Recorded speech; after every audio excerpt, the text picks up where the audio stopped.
Hey guys, it's Shane here. And I am doing a sorry, just tilting it a little bit.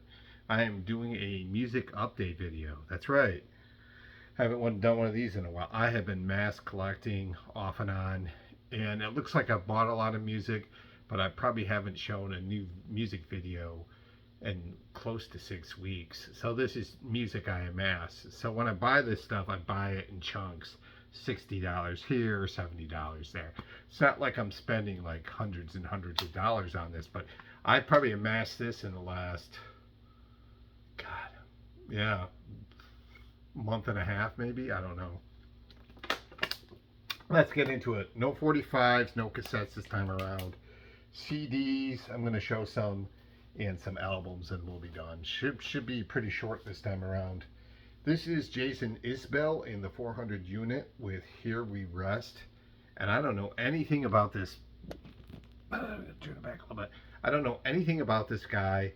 I know he was in Drive By Truckers. I've heard a lot about him. You know, like, I'm not sure what kind of music this is. My guess is in that country or roots rock thing. I just heard a lot about him. I figured this is something I can sell. I mean, obviously, I'm going to listen to it, but everything I buy pretty much is to sell. So I should call this like Shane's record show finds, because I just basically sell a lot of this stuff for the record shows. So sorry, that light is so fucking bright. That should be not in our way anymore. So Jason Isbell and 400 unit, Here We Rest. If anybody knows anything about him, this is a 2011 release. Heard the name a lot, like Tyler Childers even. I don't know if they're comparable or not, but yeah. I had a lot more CDs. I'm not going to show all of them. I'm just going to kind of show, I'm going to try to show the ones that I think are kind of more interesting than the other ones. So this is Madonna. And yes, I find this interesting. Something to remember. Her, basically ballads are on here. And Madonna's an artist that I didn't like a lot when I was younger. I took her for granted, like a lot of people probably did. But I dig her, you know, I dig her now. And I gotta turn this fan on, guys. It's fucking hot in this room. Um, I'll have it on low. She's somebody that kind of went back and really did a hard dive into some of those 90s and even 80s albums. When I was a kid, I was like fucking Wasp and Motley Crue, fuck her, you know. But over time, I've grown to like her, and I really like this album full of like ballads, either ballads I had heard on the radio and forgotten about, or ones I didn't know. Take a Bow. I love the song I'll Remember. Um, yeah, I do. This has got Crazy for You. This used to be my playground. Live to Tell. The great Love Don't Live Here Anymore. Love Don't Live Here Anymore. Yeah, I like that song. Sorry, I can't even say it right. Something to Remember is a gorgeous song. Forbidden Love's a cool song. One More Chance is a good ballad. I mean, these are all good ballads by her. Oh Father, of course. Um, yeah, I actually kind of like her. I guess what would be considered her adult contemporary period. A lot of artists, even Duran Duran, went down that rabbit hole from the 80s into the 90s. And I like the shit they did in the 90s. So this uh, kind of felt like the right thing to do. And as far as like buying it, I'm certainly glad I did, because I've become a Madonna fan almost kind of, I wouldn't say overnight, it took a while. There is an artist spotlight I think I'm going to do towards the end of this, where I'm going to show a bunch of CDs by the same artist, and we're gonna have another artist spotlight of the month. I had last of the month artist spotlight.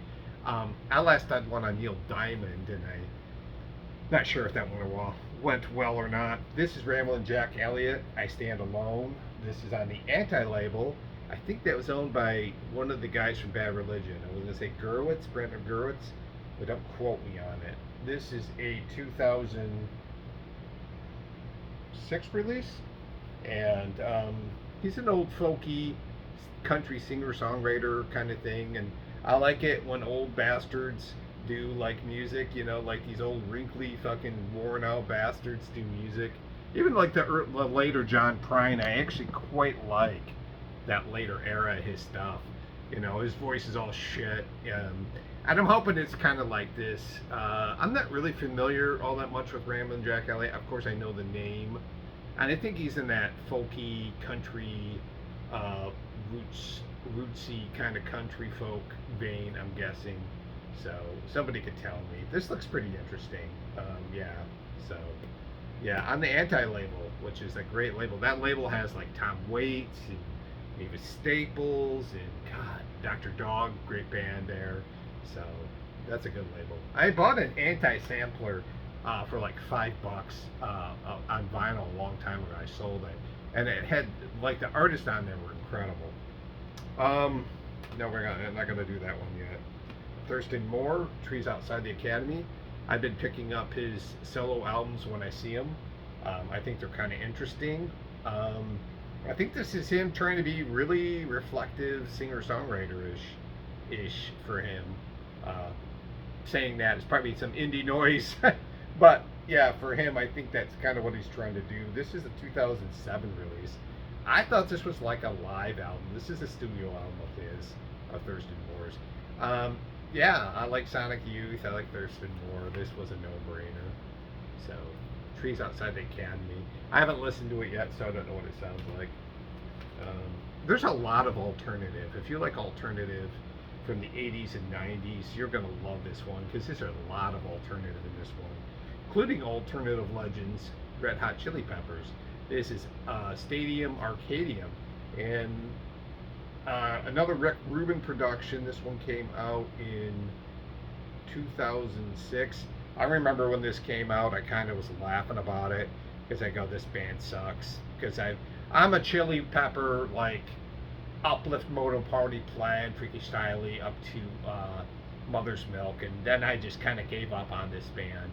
And then with the record that really got me into thinking that they're probably their 90s stuff and above might be actually pretty good, as that record called, what was it called? One More Minute, One Hot Red Minute or something. I listened to some of that album, and even some of the Californication album, and I actually was thinking, well, this is pretty good. I don't know why I was being so hard on this band. So I'm giving a total, like, talk about going through Madonna stuff. I'm doing that with the Red Hot Chili Peppers and hoping for some results on this album. There's a few songs on here I like, especially in Michigan. Wet Sand, I like that song. Death of a Martian. There's a few good tracks on here. I gotta really sit down and listen to this all the way through. But a double album, I mean, fucking 28 tracks, almost 30 tracks on this. That's a lot of songs. So, yeah, Chili Peppers. I'm gonna be giving you guys more of a chance. I like it when I do these deep dives on this stuff because I think it's so interesting. Replacements. I wasn't even gonna show this, but this is my first Replacements that I ever bought. Not this specific copy, but first Replacements album, Don't Tell a Soul. By this point, they were kind of, a lot of people think they were kind of like a Warren hat and there was no inspiration from Paul Westerberg. I disagree. I think this album has got some terrific songs on it, including Aching to Be and Talent Show, and of course the big single track, I'll Be You, which I love.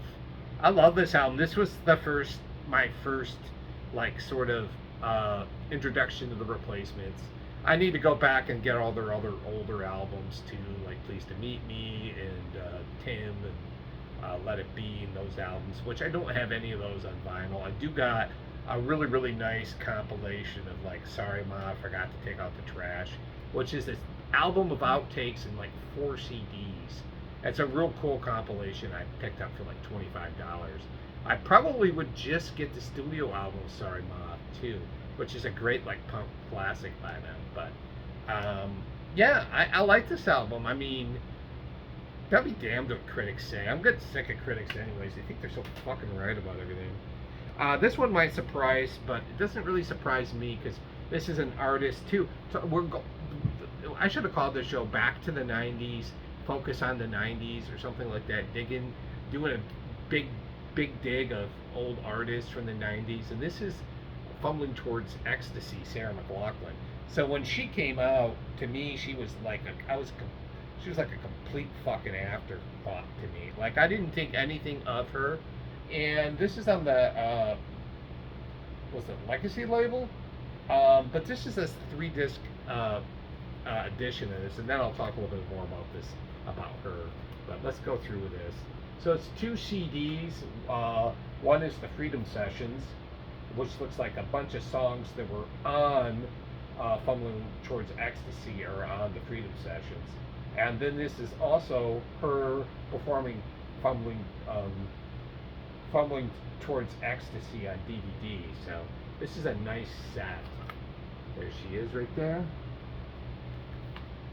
There she is right there. She's got such a great face, I think. Yeah, she's a cute girl. She still is. She still looks good. I saw a photo of her and she looked good not that long ago. This is an artist that her shit's cheap, and the cheaper it is, the easier I'll take a chance on it. I think I had the album Surfacing. I bought it for like $1 and I listened to it and liked it. And yeah, so I'm doing a deep dive on all her material. I actually even bought a Christmas album she had called Winter Song. I enjoyed that.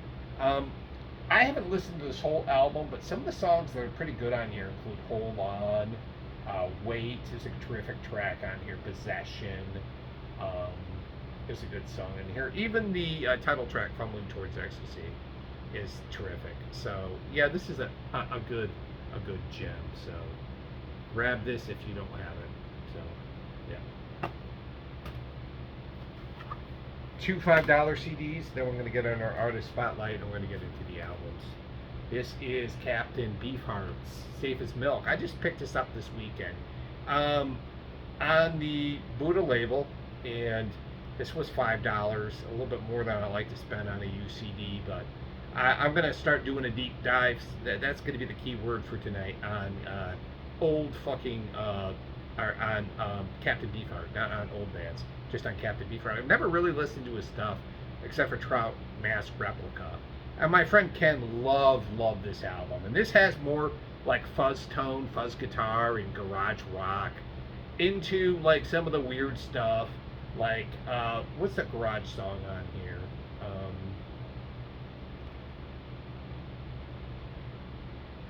Zigzag Wanderer.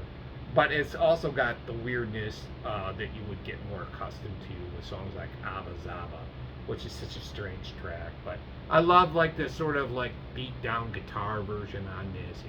It's really cool. Not beat down, but like fuzz guitar on this.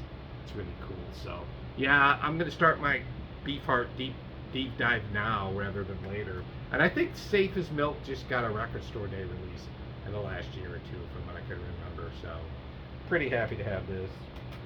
And last but not leastly, last but not least, the least not even a fucking word.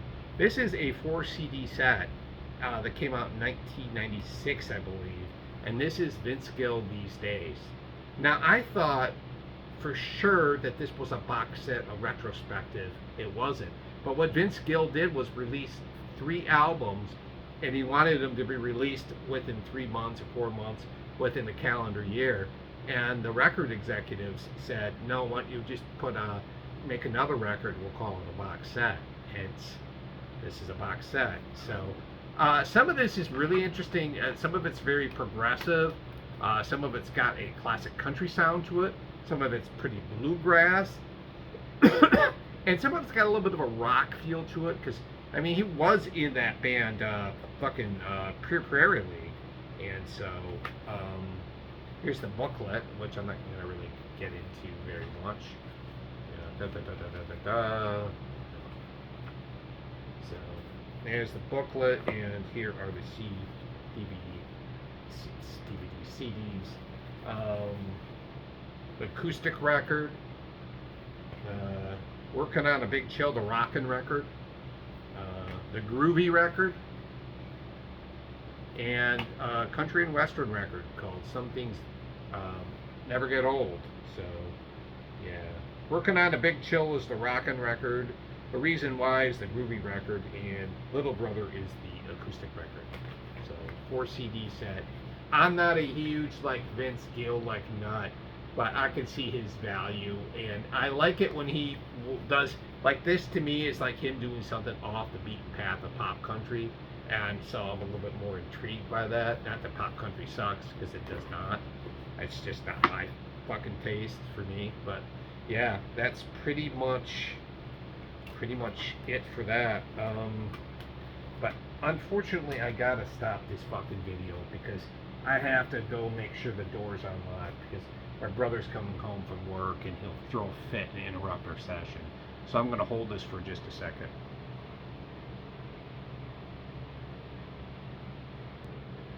All right, I'm back. Yeah, the damn door was locked. Now, why? Because I don't know for sure my brother has the house key on him, and I don't want to take the chance that it is not on him. So I said, fuck it, I'll just do it. All right, our artist spotlight, not of the month, because I don't do a month, but I do them every now and then, or I'll talk about an artist I feel that's pretty underappreciated. Last time I did Neil Diamond, I'm not sure how that went. I like Neil Diamond, so I don't really care, you know? Like, it's not that I don't care about other people's opinions. I respect them, but it's more like I can't worry if people don't like it or not. I mean, it's, you know. But this is the artist spotlight, and this is considered by many people, when you think of the college rock alternative bands of the 80s and 90s, this band is probably considered the most underrated college rock band of all time. And if they're so, like to me, if they're so bestowed with this title, can it be that underrated? I don't know, but we're talking about Concrete Blonde, and we're going to go through a few albums they picked up. This is their second studio album called Free, and this has a little bit more, I feel, and I like that solo album, but this feels a little bit more focused in the production. I think it's just a tad bit bitter on this, and they also understood they also understood, to me, like the importance of a good hook for radio and for MTV play, and they got it on this album in spades, including God Is a Bullet, which is a terrific song on here. So is It's Only Money, which is a Thin Lizzy cover, great fucking kick-ass rock and roll song. And what else is good on here? A lot of songs. Scene of a Perfect Crime is another great song. And then the real catchy, light sort of song called Happy Birthday, which is a really cool song by him, but just if you're expecting that dark, kind of somber Concrete Blonde, you're not going to find it on Happy Birthday. It's actually a cool song. So, yeah. Their second album, I feel like this is a solid album. I did not know about this album for a long time. I kind of slipped between this and, the first album and Bloodletting. And I always forget the album that came out after, which I love, that has Ghost of a West Texas Ladies Man song on it. That album and Someday.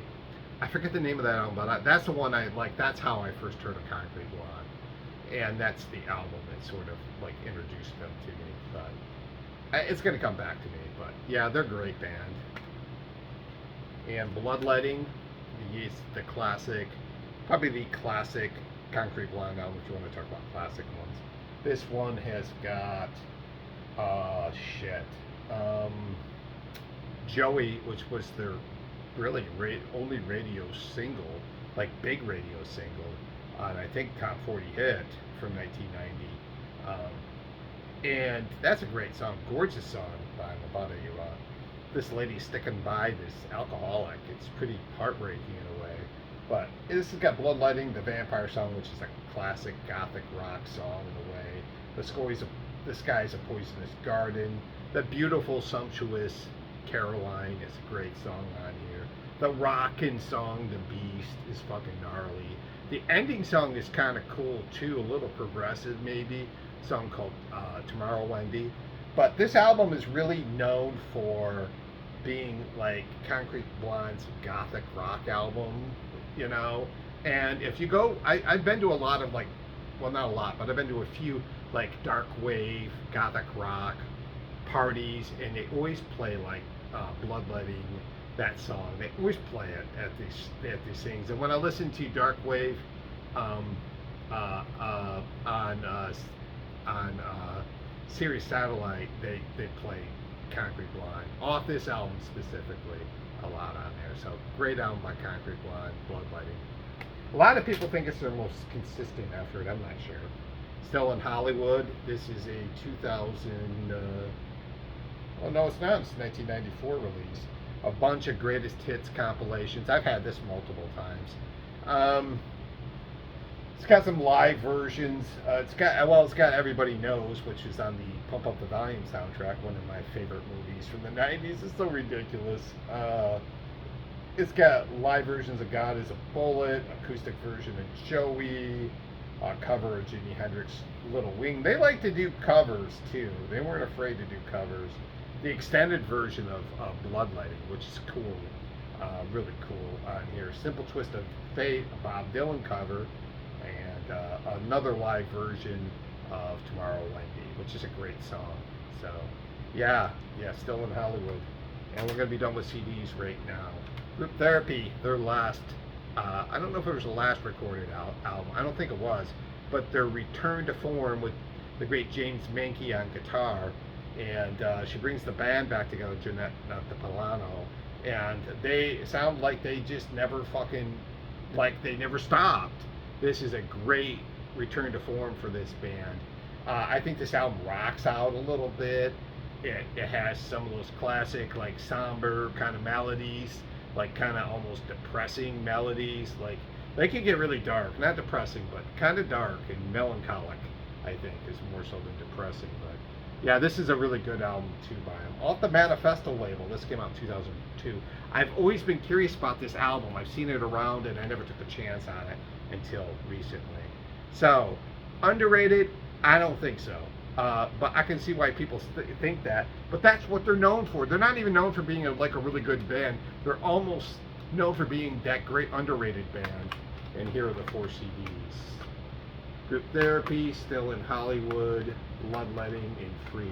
And I got these all within, I think, on almost the same day. I think I purchased them all. I was like, love Concrete Blonde. And yeah. So, Artist Spotlight, yes, for a band who is really good. And they do blend, like, you know, surf guitars, traditional Mexican music. They like the rock out. They blended goth. They were really kind of a diverse band, but really, really good, in my opinion. Concrete Blonde. Let's get into the albums, and then we'll call it a night. And like I said, I'm sorry about that fan. I know it's probably buzzing when you guys actually hear this. But we're going to go through the $3 albums, the $5 albums first. Not a lot in here because I'm trying to actually, when I show these videos, I like to just show more higher end stuff because I think it's more interesting. But sometimes you find good stuff in the $3 band. Like this one's kind of interesting, Yellow Dog. And this is kind of like folky, folk, roots rockish. Well, I wouldn't say roots rock, it's like folk country rock kind of stuff on the Virgin label. And look at this guy right here. Hey man, marijuana is one thing. I don't know if he thinks that. But on the Virgin label, which is a great label. Yeah, this isn't that folky. It's not, I was thinking, is this like a poor man's America? I don't know if I'd go that far. It definitely has bluesy elements to it. What am I going to remember? But anything on this Virgin label right here, I usually snag. So I've never seen this in the wild, so I figured I'll put $5 on it when I sell this at a record show. That's my trade secret right there. Steel Eye Span. This band is fucking great. This is Rocket Cottage, 1977. What a band out of fucking time this is. This band is like a traditional, almost, I guess they're called progressive folk. And they fall under progressive rock, maybe, but they're really a traditional folk band who get progressive from time to time. And the vocals on here are so high-spirited and fun. It just doesn't seem like it fits into the modern universe in 1977 when this came out. And that's kind of what I like about it. I kind of like the fact this doesn't really fit in. It's strange. And this album's got a sense of almost like poppiness. Like there's some good hooks in here. It still falls in that sort of like, dare I say even spacey sounding, but it still falls into that traditional folk, progressive folk sound. Maddie Pryor's got such a great voice, but these guys all harmonize real well together. It's like I don't know if they've never not had fun. That's what this like Steel Ice Band to me is like almost like fun in a way, fun folk music if that's possible. I mean, some of their stuff is not as much fun, but this album is a shit ton of fun, and I definitely recommend Steel Ice Band for the persons who have not heard them. They're just a wonderful group, wonderful group. So I'm happy to have this in the collection. So Steel Ice Band, Rocket Cottage. What a fucking weird cover. And there's the band back here, almost trying. Look at this dude's got his shirt off. Almost trying to look like a rock band, guys. Look at this shit. I mean, these guys are great. I mean, it's just a very much a joyous feeling on this album. So, very cool. Love and Rockets. This is their 1989 release and gave them the big time, the big push, with So Alive being the big single, which I love. And the other song on here that was kind of a big radio track was No Big Deal, which is great too. Yeah, this is definitely the band running out of gas, but there's still some really tasty things on this album that the band offer. I love the song Bound for Hell. The Teardrop Collector is pretty cool on here. And I love the last song here, the gorgeous ballad No Words No More is great. Very psychedelic, very, what Love and Rockets were, good or bad depending. This album had some scratches or had some defects at the beginning of both sides, so he priced this at $3. Otherwise this is a $20 record for sure. And I've had this on cassette. I haven't listened to it in probably since I bought it years back, but let's see if I can show the defect. Yeah, it's right here. You can probably see it right here. Yeah, you could probably see it. That's the defect. So that's this. I'm going to sell it for $5. I should keep it because I like Love and Rockets, but I probably will sell it. This is a good album by them. I mean, I don't care what critics say. Critics just fucking, They always go with that too when the album, like when they lose their interest in the band or when they listen to so many albums by a band, they're like, well, the band loses steam, and they always say that shit. It's like, well, you keep writing and fucking making music year after year. See if you fucking lose it every now and then. The fucking critics, man. The band's lost their focus. That kind of shit. So it's like they're such hypocrites. It's like, why don't you fucking try it and see how hard it is? And then the ones that do, like Chrissie Hynde and Joe Jackson, know how hard it is to make consecutively great albums. All right, let's move on. This is really kind of confounding to me in a way, and really good though. I just picked this up this weekend. The Country Gentleman with Joe's Last Train, and this is fucking excellent. This is a long-standing band from the early 60s even, making, I guess, what you would call Christian-inspired lyrical bluegrass. And they don't really fray too far away from it on this album, although this album feels like it's more like a Jerry Jeff Walker Train album, seriously. But it is got some great bluegrass on it. And what's really interesting about the Country Gentleman, in my opinion, is the vocals. With bluegrass you have distinctive voices, vocals where they sound almost like, like high pitched and stuff like that. This guy sounds more rough and tumbling a little bit, like more like the Dubliners or the fucking Chieftains, Paddy Maloney. There's a warmness in his voice, so it doesn't quite like match like the fucking music, which I like. It's kind of contradictory on this album, which I like. His vocals don't, like I said, usually you get, people either mumbling the lyrics or singing with a real high pitch, kind of Bill Monroe way, but not on this album. It's interesting stuff, and I think these guys collaborated with John Mellencamp on something.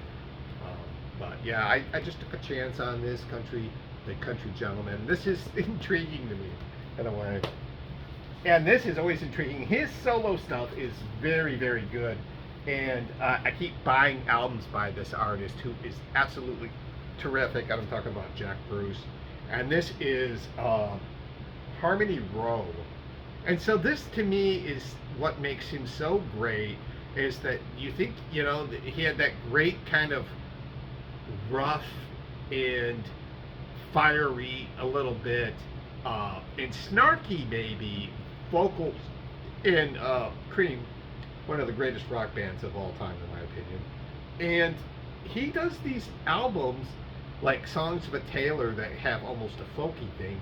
This album is almost like a straight up progressive rock album that kind of reminds me a little bit of like Emerson, not Emerson Lake Palmer, a little bit of King Crimson, a little bit of fucking Procol Harum in this. And it's very interesting musically. And Jack Bruce just always surprises me. Just like when you think you got him pegged, he will surprise you again. And he does on this album, his second album, Harmony's Row. I mean, I really like Jack Bruce, and I just get shocked because I don't expect a lot from, like, you know, sometimes I just don't expect a lot from artists, from bands, and then when they turn around and it's like, holy shit, like John Entwistle's Bad Ox, I love that. Like, it's like, really? On the Echo label, which is great. And once again, very impressed that this album is a very clean copy, because if you've had Echo records, they're usually scratched to fuck. Or my experience has been, they're usually scratched to fuck. But this is a clean copy of another great Jack Bruce record. Man, kudos to Jack Bruce. I haven't been this excited talking about an artist since I was talking about Probably Dead Can't Dance. I mean, I've been very intrigued by his solo stuff. And I know a lot of people are like, well, you know, but I find it really intriguing and wonderful. So, Jack Bruce, Harmony's Row. Harmony Row, sorry, on the Polydor label. And we're almost done, guys, with the $3 to $5 records. I got a few 10 and some 20s, and we'll go from there. So, just hear my brother fumbling home, so let's see what he wants. This one was a $5 record, and I said fuck it, because I've been on an Elvis kick. This is Elvis. From the movie This Is Elvis. This is Elvis, the original soundtrack from his '68 comeback special that was aired on NBC. So this came out. Elvis was almost like still somewhat of an afterthought, although he was still very popular and was still performing and releasing singles. If you think about that time period, '68, you had Motown was still crushing it. The psychedelic era, Sgt. Pepper's came out in '67. Artists were struggling to find an identity in sound if they were established previously. Even Frank Sinatra and those crooners were trying to cover more hip, modern material. And so you know, Elvis was probably considered at that time a dinosaur. And what's he do? He goes on NBC. This is kind of like the analogy is bottom of the ninth, bases loaded, 2 outs, down by 3 to tie, 4 to win, and he hits a grand slam. And that's exactly what he does on this. And just watching the performance, he's really fucking funny, which I don't think he gets enough credit for being like a really goofball entertainer, because he is. And so he uses the humor, but then he blends it with this raw, physical, like, to me, sexual power that he had as a performer. And the combination of how they contrast is fascinating to me. And that movie, This Is Elvis, I mean, that was the best, favorite thing I saw this year in a theater. And there are people that kind of like Elvis, and there are people who love Elvis, and there's people who hate Elvis. And I could understand why people would not like Elvis or hate him. I get it. I'm not one of those persons. I'm a person who loves Elvis. I was raised on him. He is the king of rock and roll for a reason. And this is a great record. Favorite song? Yeah, I know it's not an original one, but If I Could Dream, the last track on here, is just beautiful, very powerful song. And I love Elvis. I've just been really seriously just buying his albums when I see him. I did buy a gospel album for him, but but it was like $1 album. I didn't want to show that, which I should have, but I didn't. So Elvis, the '68 Comeback Special. Super happy to have this. I actually first probably watched the DVD of this when it was released in the 2000s, and I watched that, and then I bought the album, which is kind of weird, and I was like blown away by it. I was telling my brother about it. I'm like, this is so fucking good. The DVD was, and then he's like, yeah, I know, I've seen it. I'm like, well, I'm I'm 48 years behind the time. I don't, you know. That's it for that. A few $10 ones, and both of these are kind of more interesting. And then we're going to get into a few nuggets on the $20 ranges, and then a lot of alternative. A very interesting compilation album coming up. All right, so this one I bought a few weeks ago, and this is really interesting because their albums are so fucking hard to find. And if you're out in the wild and it's not like I'm looking for this band, but I don't even see them in just in the wild ever.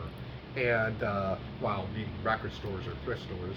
This is the Sensational Alex Harvey Band. Great band out of England, and the album is The Impossible Dream. This one was $10, and when I saw it, I was like, fucking yes to this, because it's really hard. I have like a greatest hits album by Alex Harvey Band, but it is really hard to find their stuff on vinyl.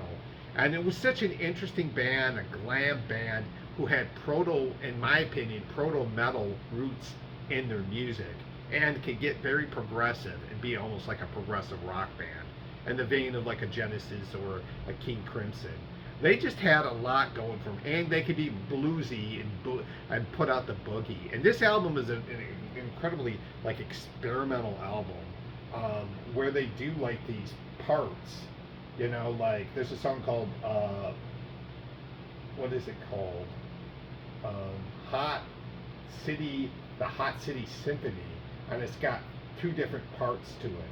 And then there's this great rocker called Long Hair Music on here, and another good rocking glam song called Sergeant Fury, and to another long three-piece song. Pretty experimental, pretty progressive for them. Not progressive rock necessarily, although there's some progressive tendencies on this album. But this is one of the best bands that influenced Def Leppard. Def Leppard loves this band, and I would say Hanoi Rocks being the other one. And Motley Crue was a big fan of the Alex Harvey Band, because they do have that glammy elements in here. And what's great is there's like one member of the band that's like fucking looks like a mime, and the lead singer looks like a goddamn biker. What a cool band this is. This is on that. Is this on Vertigo? Yeah, Vertigo. Sorry about the glare. But yeah, this is fucking good. Very, very good. You know, I make this video and I'm like really tired. I'm like, well, Shane, you shouldn't make it tonight. You need to get some rest.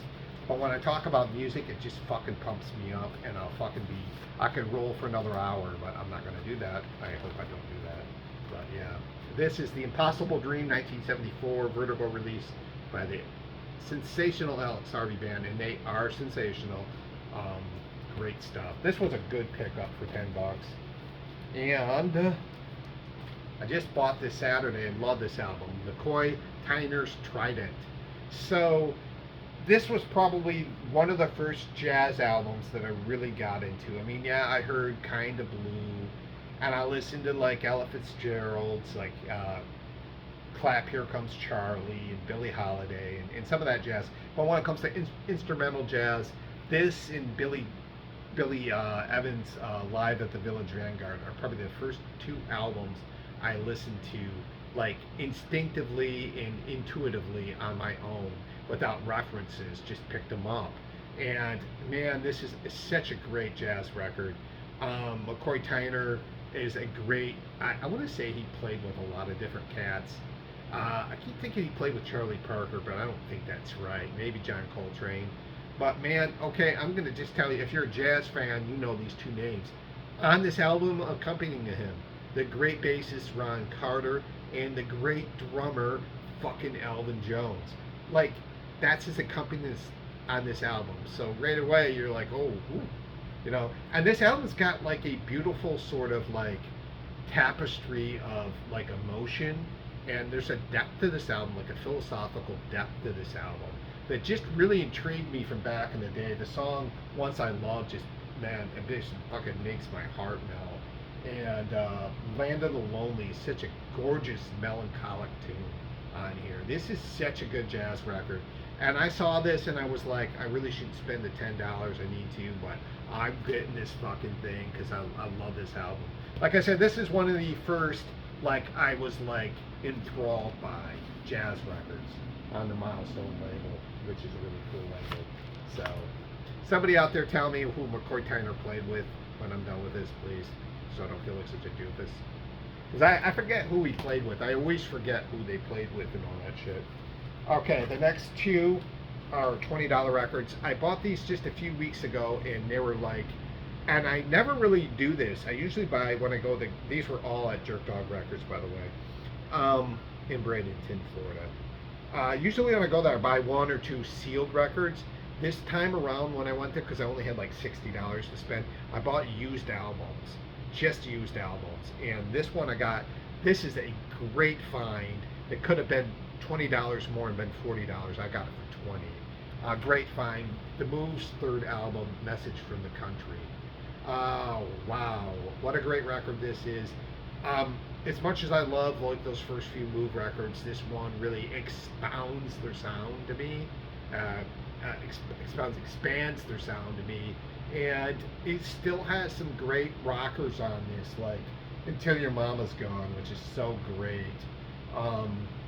Don't Mess Me Up is another great song. Ella James has got that great Baroquean sort of Roy Wood-esque pop in it. The Minister's a great song on here. Of course, Message from the Country is kind of, to me, like a progressive song on here. So, The Words of Aaron is a great Roy Wood track, great Move song as well. So, with the Move, I always find like the greatest hits, and I have probably 3 or 4 or 5 Move's greatest hits, but not studio albums. They only made 3. I think they made 3. I don't know how many they made. They didn't make a lot of studio albums, that's for sure.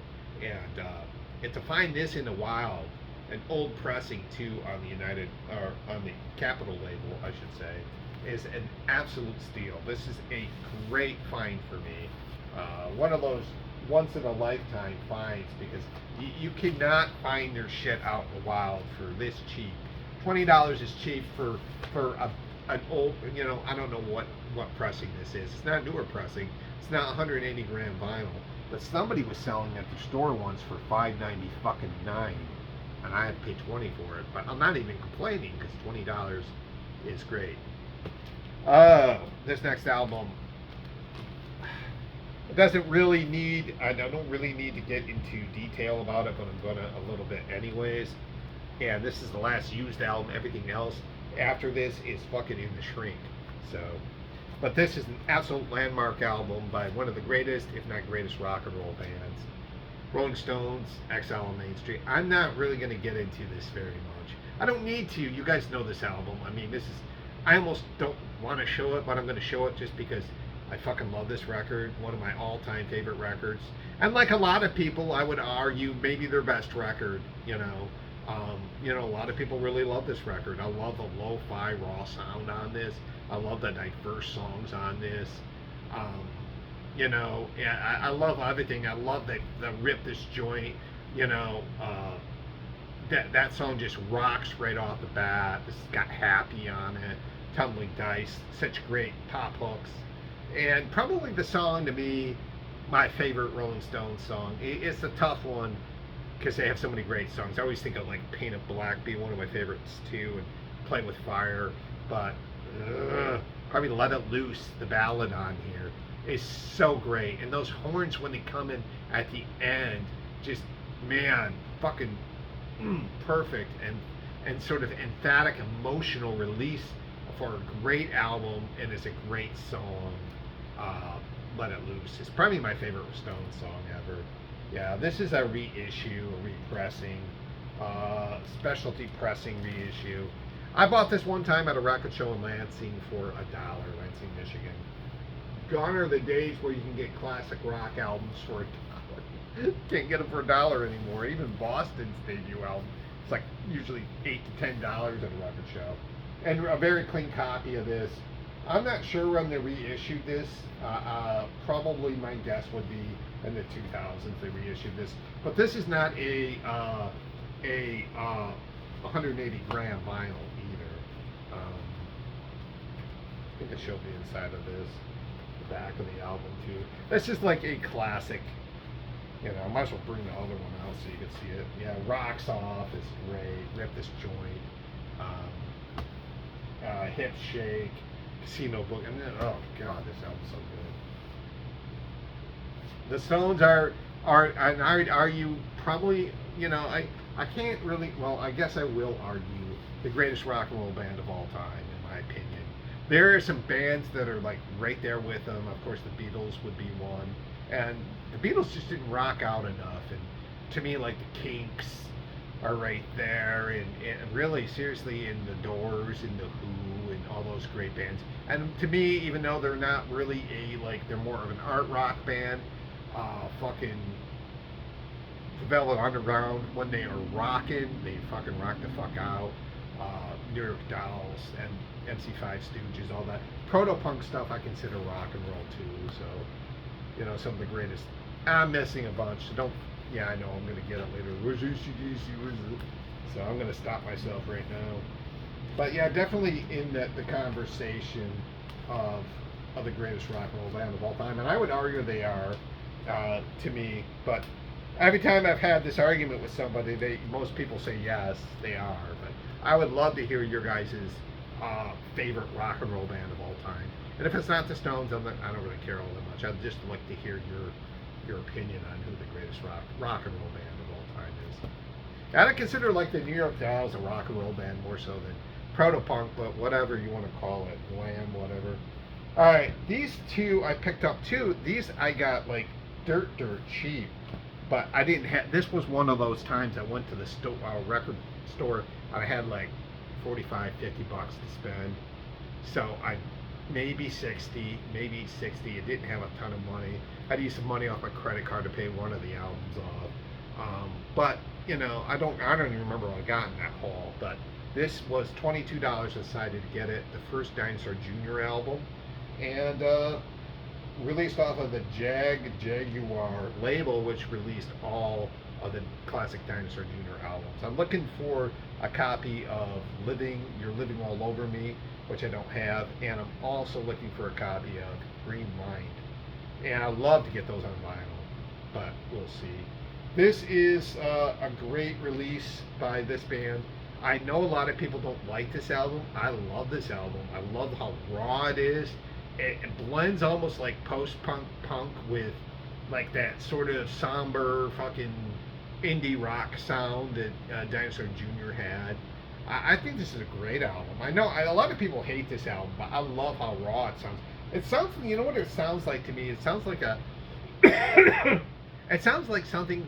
It sounds like a Dutch India East band. You know, like all those Dutch India East recording bands are trading. You know, that label.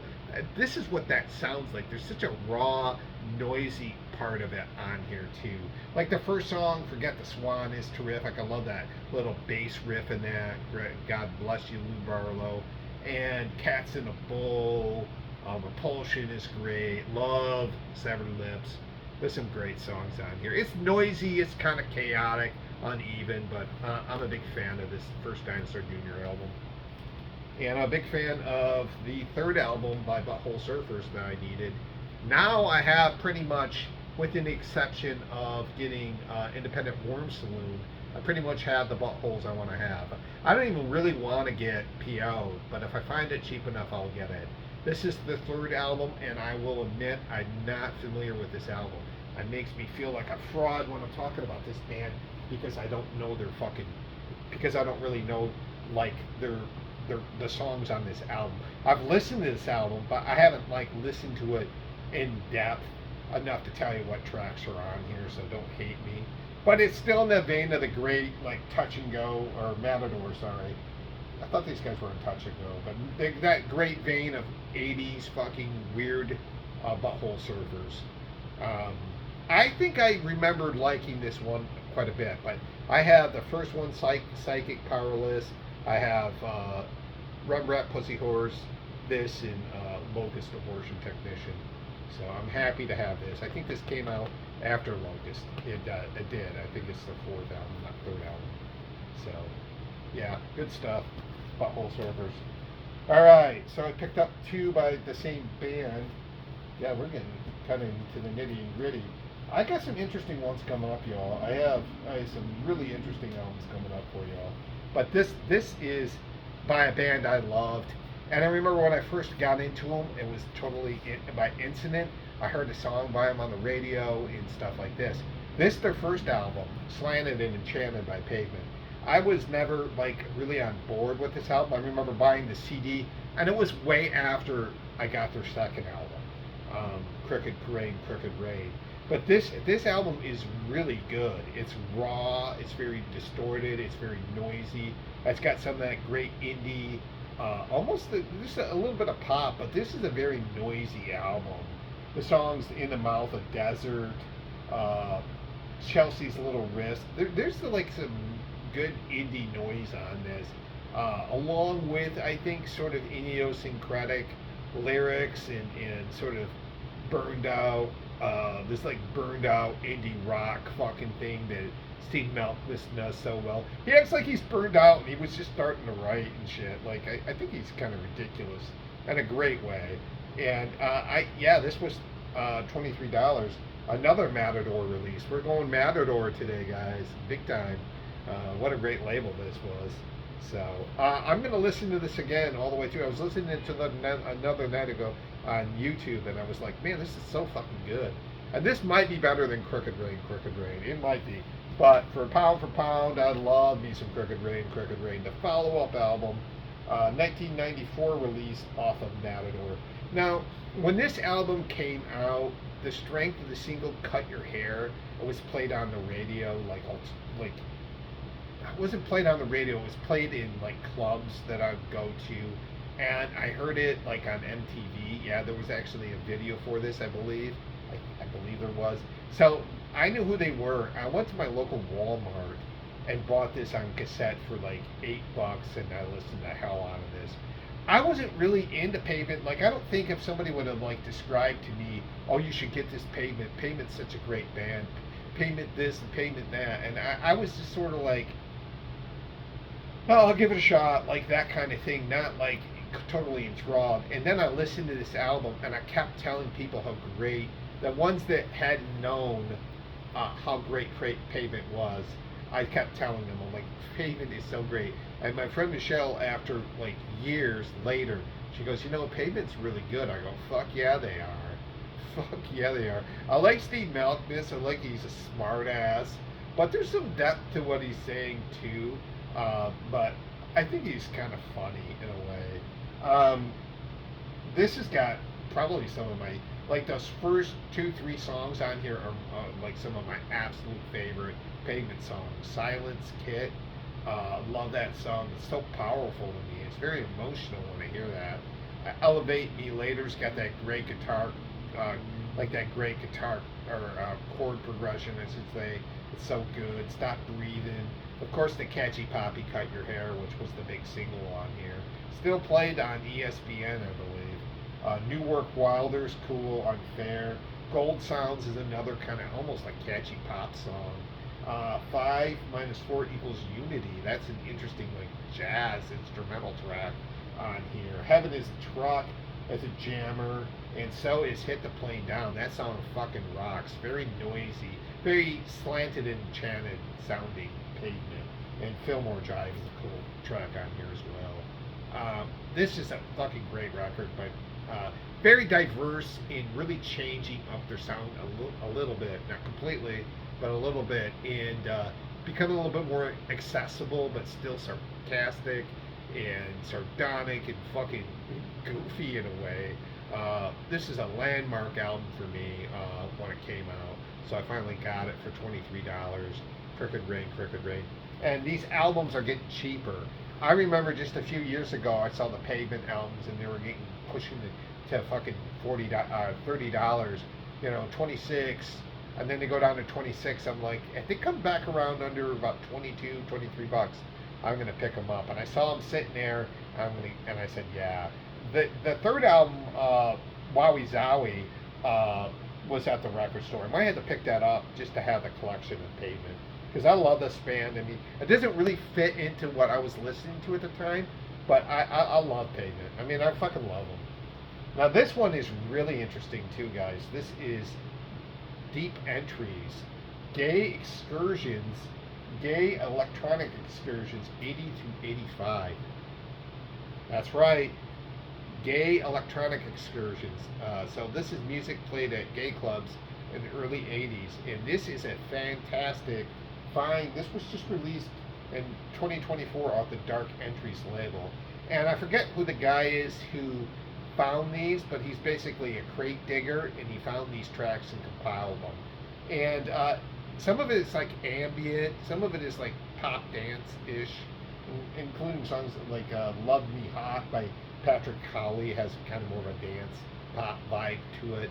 But the first song in here, a song called Just Like a Razor by the band Max Mann, that sounds very much like really early New Order / Joy Division, and it is dark and brooding on here. This is a very cool find for me. I saw it and I was like, Gay Electronic Excursions? This shit was played at gay clubs. Fucking A, man. I was like all about that. I was like, this is cool as fuck. You can kind of see the track list a little bit. So yeah, I'm really happy to have this compilation.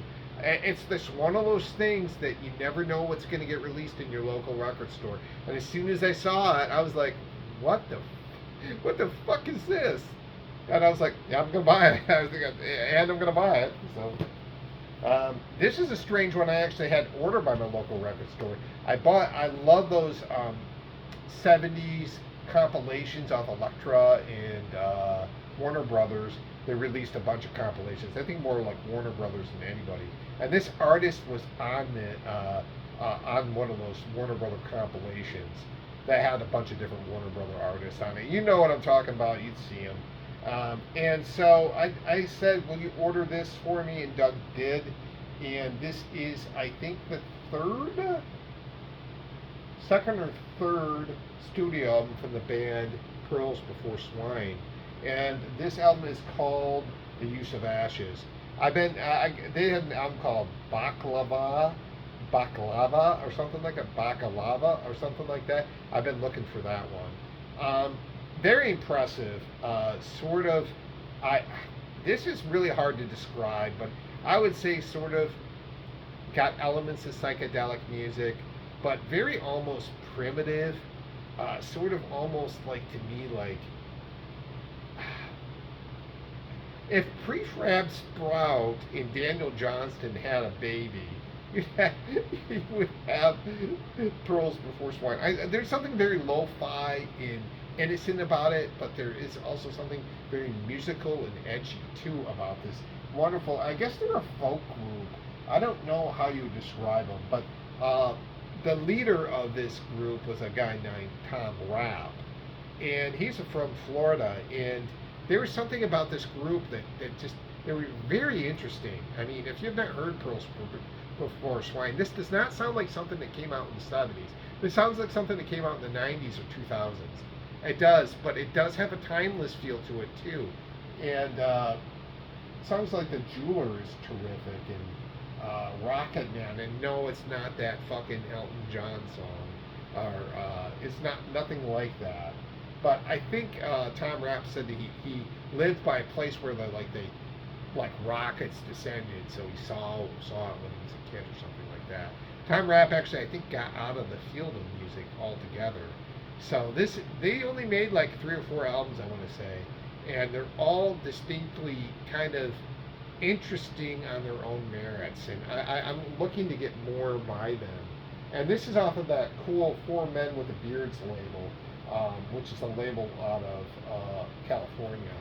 So yeah, kind of more obscure, kind of culty maybe for some group people, but I could see where like Beck and other artists were probably really, what's his name, Daniel, what was that guy's name, Davana Bernhardt, and I could see those guys being really kind of influenced by Tom Rapp and the band Pearls Before Swine.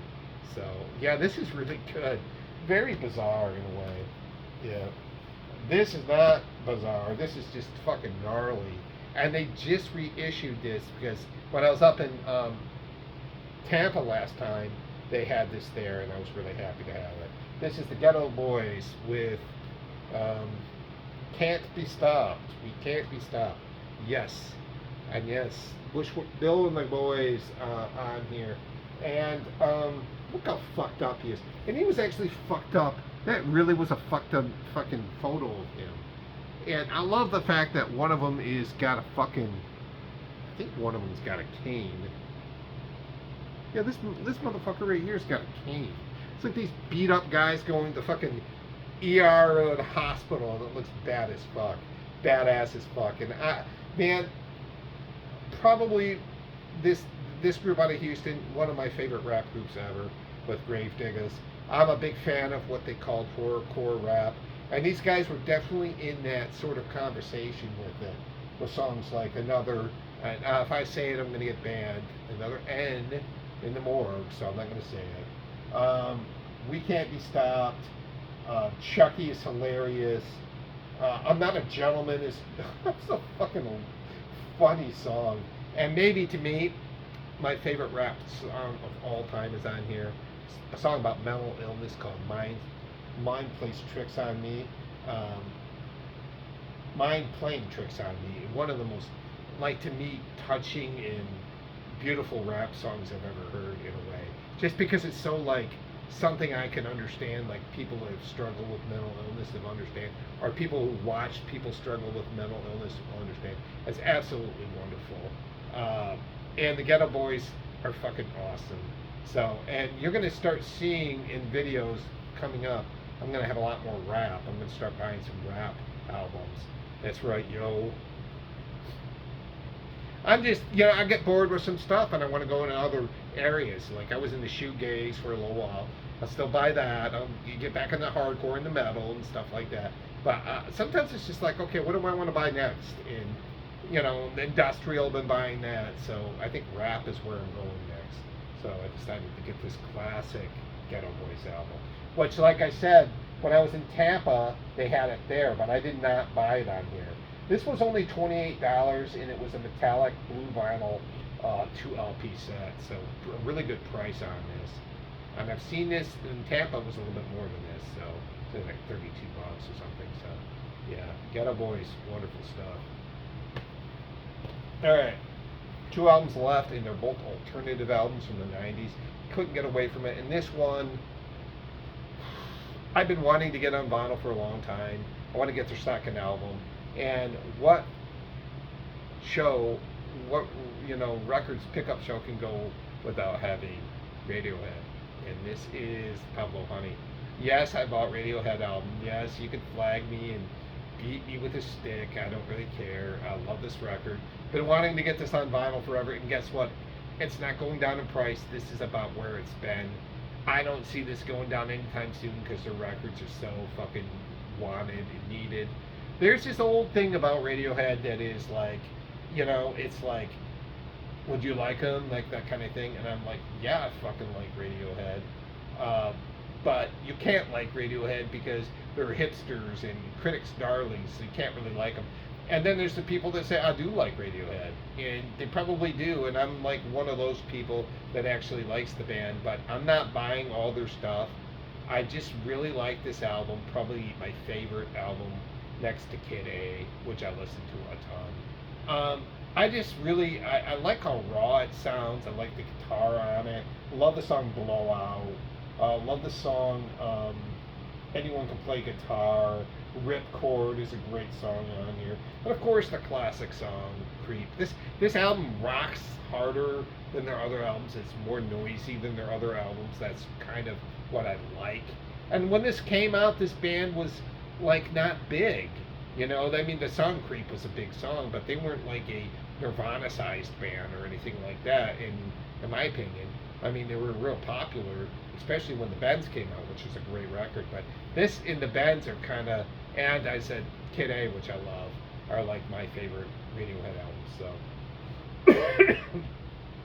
So here we go. Me selling my proverbial soul by showing a Radiohead album. And last but not least, the band that couldn't, but wouldn't, but it could, but would. Big Dish. Yeah, guys. Come on, man. How awesome is that? Big Dish with When Shove Goes Back to Push, the second album by the wonderful Chicago band Big Dish. And this band had a lot to offer, and they were very musical and I would say more talented than their sound and lyrics even suggested. This band was really, in a way, in my opinion, really scraping the surface. And they were out playing in the Midwest someplace, and their equipment got destroyed in some sort of storm, and they were held up someplace. And one of the founding members decided to leave the band, and it was, I think they might have recorded this as a result after he left, or this was just recorded when he left. But it really dissolved the band after this album was released, and that was the end of Big Dish as we know it. And this is a really interesting group because they have a bit of a, I mean, they're kind of considered like power pop, but to me, there's like an alternative. There's like, you know, the heavier guitar, the moodiness. They're a college rock band, like an alternative rock band. And I first actually heard Big Dish on a Tom Petty tribute album. You Got Lucky, the name of the album, where a bunch of 90s bands who were kind of more obscure were on there, on that Tom Petty album, like Loud Lucy, A Miniature, oh God, who else? Everclear, who was not obscure, but Everclear, shit. I was gonna say Steel Pole Bathtub, but they're not on there. I can't remember everybody on that album, but it was a really cool, like, grungy, loud-sounding 90s alternative album with doing Tom Petty covers called You Got Lucky. And Big Dish was on that album. And so was Throneberry. Throneberry, another interesting band. But yeah, this was the band that just fucking bad luck. And then the critics fucking didn't like this band, and they didn't think they had anything to offer, and blah, blah, blah, blah, blah. But if you listen to this band real closely, you can hear like the sort of like scraping away the potential of what I think could have been a really good band, and they just never quite got over the hump, you know, which sucks. The song When Shirts Gets Tight is the big hit on here. I like the song Pretty Never Hurts. That's a good track on here. And I also like the sort of dark and mysterious song on here called Sinking Feeling, which is a good track. But I saw this in the store and I was like, fucking Big Dish, man. Fucking 90s all over again, man. I think this was released in the 1997. And rest in peace, Big Dish, for not being able to fucking get it going. And in the 90s, there were quite a few bands that struck gold, sort of. Urge Overkill, Smashing Pumpkins, the wonderful Material Issue. And Big Dish just was not that band that could get over that hump. But man, I dare you to listen to this and tell me that there isn't something there. There is really something to this band and to this music that's just better than what I think is expected for what they're reviewed for. It's bullshit. I find this band really intriguing. So, and I've talked about it for about 6 minutes now. So I'm going to stop talking about them. Big Dish, When Shove Comes to Push, their second studio album. So, and that's that. And I'm done. It's at the 108 minute, which is about where I'm at. I don't get a lot of views for these music pickups. I'm still going to do them anyways. I got a Tampa, probably DVD VHS haul this weekend, and I'll do an overall Tampa haul, because I bought some stuff from Tampa the last time around that I haven't shown. So I'm going to have 2 more videos coming up probably in the next 2-3 weeks. I'll also be starting a new job and making more money, which means more fucking stuff. So I thank you guys for watching this. I gotta go. I gotta get some sleep. 3 o'clock comes early tomorrow, y'all. See you later. Bye.